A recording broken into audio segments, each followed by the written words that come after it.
Pakistan's forex reserves stand at about 8 billion US dollars. In contrast, the properties owned by the Pakistani elite, which include the politicians, there are military men, there are bureaucrats, in Dubai is a whooping 12.5 billion US dollars. The politicians, the military, the bureaucrats of Pakistan have parked their money in Dubai. In a shocking revelation, there are 23,000 properties that are listed in Dubai. They all belong to Pakistani nationals. Here are the names of these Pakistanis who own these properties worth billions of dollars in Dubai. Asif Ali Zardari, the current president of Pakistan, he has properties in the name of his children. Hussain Nawaz Sharif, the interior minister, Mohsin Naqvi's wife. Sharjeel Memon, there is Senator Faisal Wavda. There are lawmakers from Sindh and Balochistan assemblies as well who own properties worth billions. Late General Pervez Musharraf, former Prime Minister Shaukat Aziz, and there is more. Retired generals, there is a police chief, an ambassador, and a scientist. They are all own properties directly or through their spouses and children. The properties range from studio apartments to lavish 6-bedroom villas owned by the Pakistani elite in the most prime locations like Dubai Marina, Emirates Hills, and Palm Jumeirah. They have bankrupted Pakistan, let the people of Pakistan to die of starvation, filled up their coffers to build palaces and empires in Dubai. Let's start this conversation.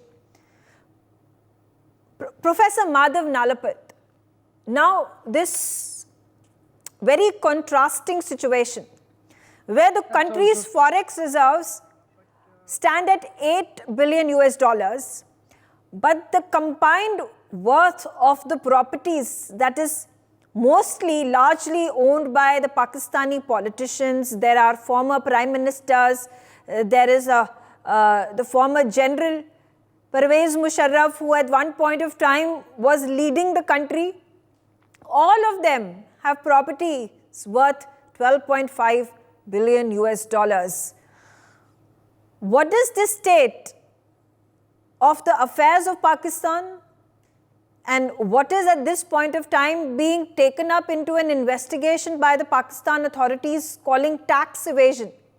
This is basically you're leaving the people of Pakistan, letting them die, allowing for inflation to further increase and spiral up, and then you have people who cannot afford food, atta, vegetables, people who cannot afford petrol. Your image in the world as an economy has downgraded, and what these elite, so-called elite, are doing is gathering all the money and taking them to Dubai and to United Kingdom and to several other countries. Now, how can there be justice given to the people, citizens of Pakistan? And can they actually ever be questioned and put behind bars? Because this has been a trend for Pakistan since decades together now.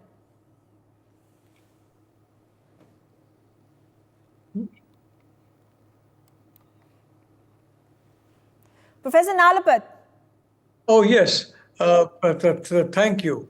I'd like to point out that this has been going on for quite a while, and it's not just what's happening in the regular economy of Pakistan.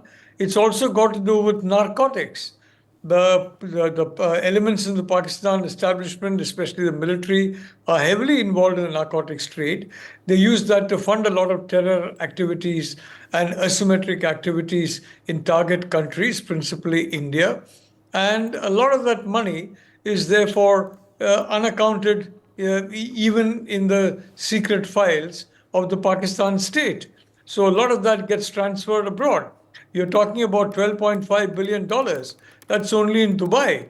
You go to Miami, you go to London, you go to Canada, you go to Australia, you go to all these locations, you'll find the same kind of, or if not more, much more money of these very same people there. What they do is send a few relatives there, they settle down there, then money is remitted through various channels, and these people are masters of the Hawala trade also. and these people then become, in a sense, the facilitators for them to finally come down and settle in these countries. This has been going on for decades, and the amount of money involved will be running into the hundreds of billions of dollars. And yes, you're perfectly right. It's the organized loot of the people of Pakistan, including loot by such methods as narcotics and organized crime, Megha. Ambassador Mahesh Sachdev, in a situation such as this, that the president of the country has billions of dollars parked in Dubai by way of properties that he has owned and invested in, why does the Pakistani authorities not take action? The fact that the authorities themselves have so much money accumulated by the way of loot, by way of tax evasion, even if the people come out on the streets and protest, it is of no significance, no consequence. And in a situation where there is the IMF, the World Bank, there is Saudi Arabia, China, who keep giving loans after loans to Pakistan, bailout packages that are handed over, why isn't international action not being taken? And remember, this report that has come out, the expose that has been done today, and these numbers have been exposed, they have trickled in, but we already know that in the past as well, such has been the situation that the elite of Pakistan have always been rich, whether it is the military, whether it is the politicians or the bureaucrats. We know for a fact that they own these properties, they have these bank accounts that are filled with billions of dollars. Why aren't the IMF and the World Bank questioning over this? Why isn't the United States of America raising issues over this, raising their concerns over this, and ensuring that the people, the citizens of the Pakistani state are the ones who get justice? Thank you, Megha. I think you must be joking. Pakistan state has kleptocracy taken to its zenith. Anyone who can makes money, and anyone who cannot tries to immigrate illegally or legally to greener pastures. It's not a coincidence that Pakistanis are in the hordes of illegal immigrants wherever you go. But to be on a serious tack, as Professor Nalpat has already mentioned, there's a lot of narcotics. There's a lot of sleaze money from the state that is koshered away to places like Dubai. There is also an angle of military assistance, of which Pakistan, after Israel, was the biggest beneficiary over a long period of time, particularly during Afghan wars from 79 to 95. Then again, there was Gulf funds given to Pakistan, a frontline state, etc., etc. And all those jihadi dollars landed up with the generals, with the oligarchs, and a significant portion of that money went to places like Dubai. Now, I should also add here that Pakistan's own economy is in bad shape. It's not a place to invest.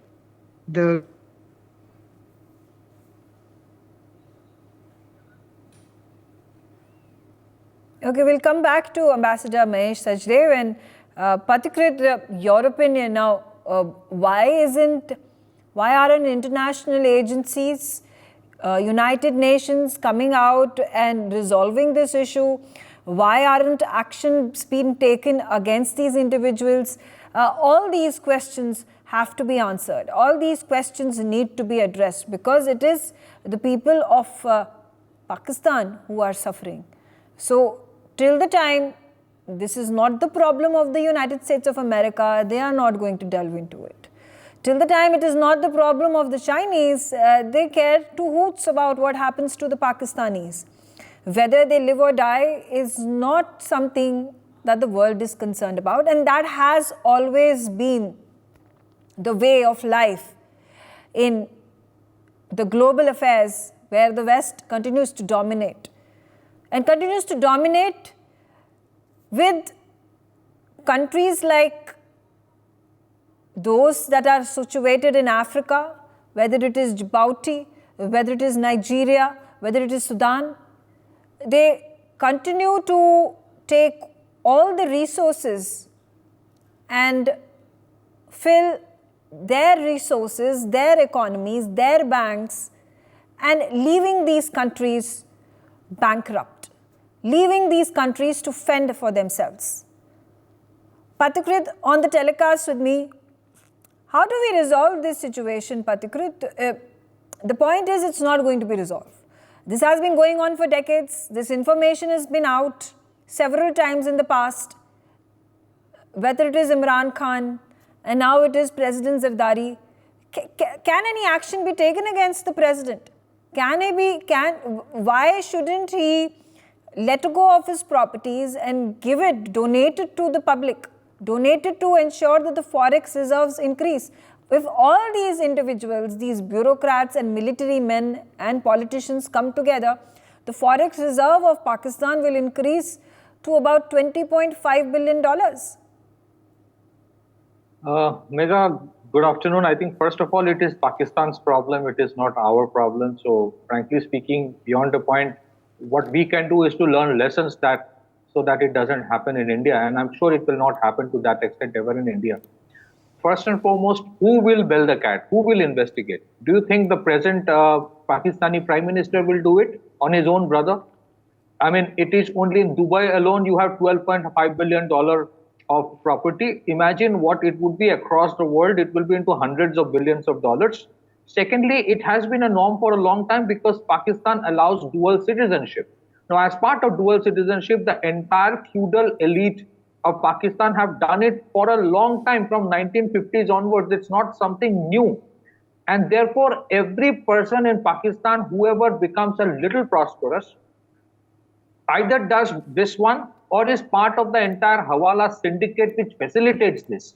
So for Pakistan, this is basically part of life. This is not something new. Secondly, if you talk about the army and the bureaucracy and the political class, there's a competition amongst all of them as to who is more crooked, who is more, self-serving, and who is actually siphoning more money out of Pakistan. There is nothing. Otherwise, tell me, why do you think that Pakistan defaulted on IMF loans so many times? It has been given those lifelines for 22 times. Where has that money gone? Why do you think, where is that entire money they got from United States for funding terror have gone? Why is it so that Pakistan for the last 50, 60 years have not been able to create the right kind of institutions or the framework which will make their industry stronger? Because the people who were supposed to do it never wanted to do it. So what they have done are two things. Number one, the feudal elite always send their own kids abroad, settle there, ensure they become part of the framework which will siphon off the money, and they have radicalized the rest of the lot who will become the foot soldiers of their version of what they want to do in the name of jihad. So let me tell you, first of all, it is neither India's job to improve their foreign exchange reserve because they don't want to do it. Okay. Secondly, neither it is the job of the Americans or the Chinese or anybody else. If the Pakistanis created a country of their own, it is ultimately the responsibility of the people of Pakistan. Secondly, the more important thing is that where does it head? There is a complete parallel economy which runs in Pakistan based on smuggling, based on black economy, based on black transactions. That is part of so if we have to say that, it must be stopped, it must be corrected, it is not going to happen, because if it has to happen, there are a lot of reforms that must be done, and the biggest resistance to all of those reforms will come from the very people who are right now in power. It will come from the army, because the army does not want any kind of fiscal prudence to be brought in, any kind of fiscal discipline to be brought in, because the army siphons so much money from the exchequer for its own self-serving purpose, then they will be exposed. So frankly speaking, Pakistan's rot is its own. It is not anybody else's doing, and they will continue this way. They'll continue this, but Professor Aman Agarwal, why wouldn't the IMF stop the funding, stop the bailouts, stop the loans? Why does Saudi Arabia continue to bail out Pakistan again and again? Why does China not care about the money that is being siphoned off by the generals and the politicians? Thank you for that question. You see, first of all, when it comes to IMF or the World Bank, their roles are quite different from looking at who is actually leading corruption or who is actually taking away money or not. IMF looks at the monetary system in the country. The World Bank looks at primarily projects which are done in terms of developmental activities, whether it is in the learning space, whether it is in the infrastructure space, whether it is in terms of other areas in terms of development or reconstruction of framework. So their roles are quite different from this particular aspect of corruption. But aren't they interconnected? No, they are not interconnected, firstly. Secondly, I am yet to come across a country where this kind of a scenario is not happening. Again, I'm speaking this. I'm yet to come across a country where this kind of a scenario is not happening. We've had cases where things have been leaked out, a couple of years back for people holding funds in the Latin America region. We've had people leaked out for different countries, whether it is Thailand or Singapore or Malaysia or Indonesia. From time to time, these kind of news have come in where people with influence and power have actually misused their power in terms of siphoning away taxpayers' money, funds, through the modes of corruption, through the modes of hawala, and so on and so forth. But things don't come to a head where your forex is less than the properties that these individuals, these leaders own in other countries. Things have not turned such a bad shape. For example, you give examples of Malaysia and Thailand and many other of these countries where your people are dying of hunger and you are flying to all these places, building your empires and living a lavish life. I agree with you. First of all, there are two components to your question here. One is the forex. First of all, it is very important to be understood by everybody, and especially your listeners, that the country, in the interest of the nation, in the interest of security and in the interest of nation, whether it is India, Pakistan, United States, UK, or any other country, can actually take over possession of not only public goods which could be sold to the people outside, but even private goods held by people like you and me. So in public interest, whether it is defense or the government can take over assets. So if that situation comes, whether the forex are low or high, whether it is Pakistan, US or India, the government has the power to do that. Secondly, when it comes to the level which you're talking about, Thailand has seen a much worse phase where the prime minister defrauded their country. And in fact, after that prime minister defrauded, they made the daughter of that gentleman who was the prime minister also. So there are not one cases, but multiple cases where swindling of funds have taken place to the tune of billions of dollars. And despite it has happened once where the situation went down to the situation where Sri Lanka was a couple of months back. And those kind of scenarios have happened again and again. Certainly, What is important, as my colleague just said, India is not a role to play here.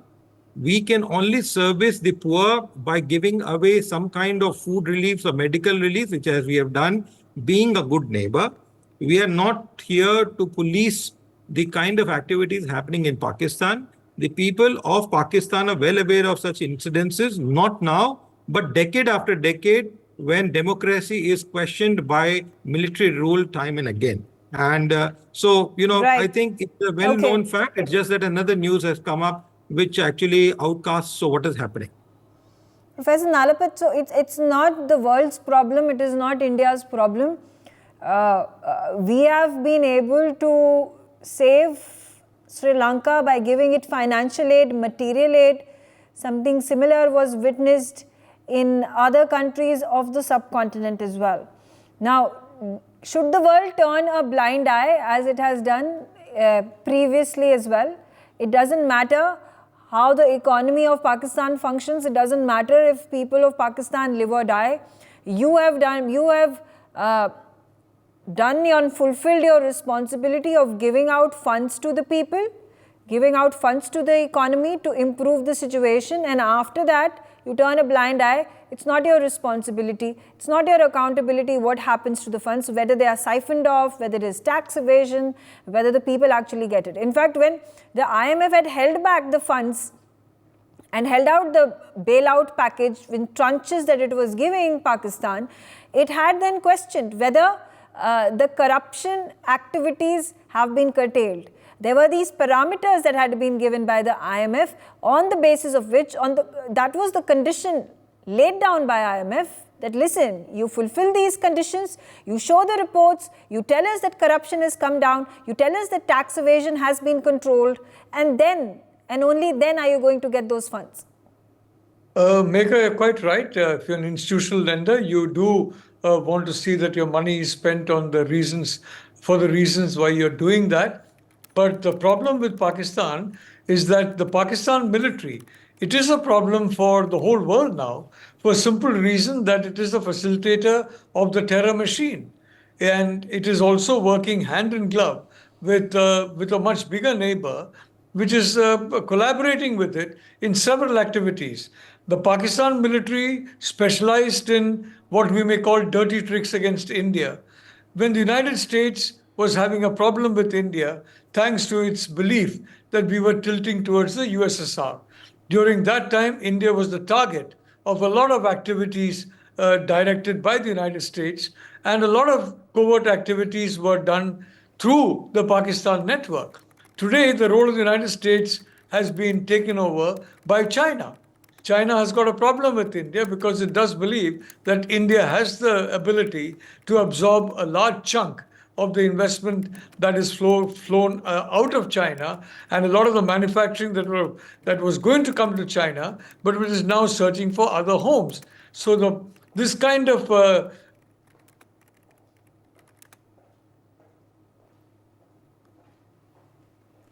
Ambassador Sajdev, coming to you,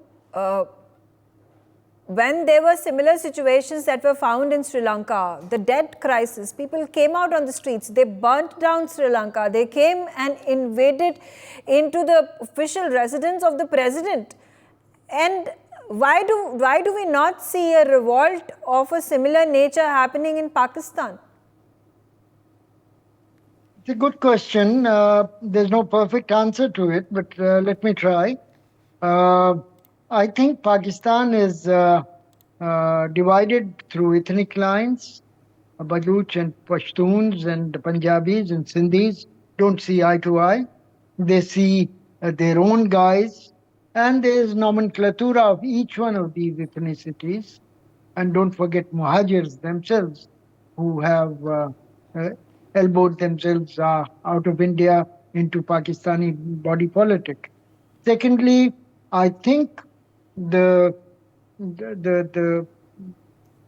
Pakistani repressive state, be it feudalism, be it military, be it powerful bureaucracy, be it lawyers and judges law unto themselves, have made sure that their collective interests are kept safe, and people are not are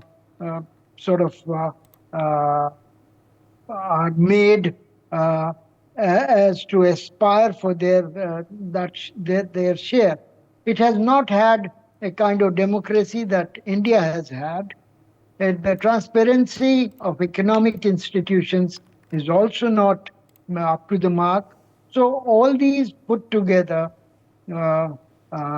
make sure that people either do not know, or even if they do, they would rather join the elite than to side with the dispossessed and come out on the streets.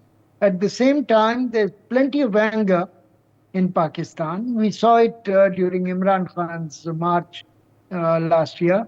We saw it in Fazlur Rahman's march, which brought Imran Khan.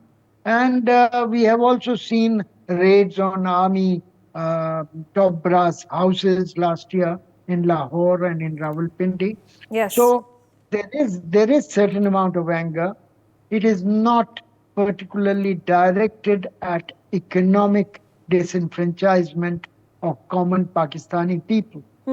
At the same time, let me also say that having done a book on UAE's economy way back in 2016, I can tell you that we do not have enough light on our face to talk about Pakistan. In my assessment, the Dubai Land Department is fairly good source of statistics of investment by foreigners in Dubai. Indians were the largest investors in Dubai's real estate. Okay, yeah. In 2015, we were pretty big, and I can give you figures which would make Pakistani figures look a bit smaller. Yeah, than, but again, then absolute. tracing these properties and the net worth of these individuals who have set up shop, bought properties, and then tracing them back to politicians and putting out those figures will be explosive. When Prime Minister Narendra Modi comes out and declares his assets worth 3 crore rupees when he files his nomination versus President Zardari, whose family owns crores and crores of rupees worth of investment. These are two contrasts that we see. And I don't know how good are we or our politicians at hiding if they own properties across the globe in Dubai or in UK or anywhere else. So far, we have not been able to establish any sort of link. All right, I'm out of time. I thank all of you for joining me on the telecast. For more such videos, subscribe to the NewsX YouTube channel, hit the bell icon.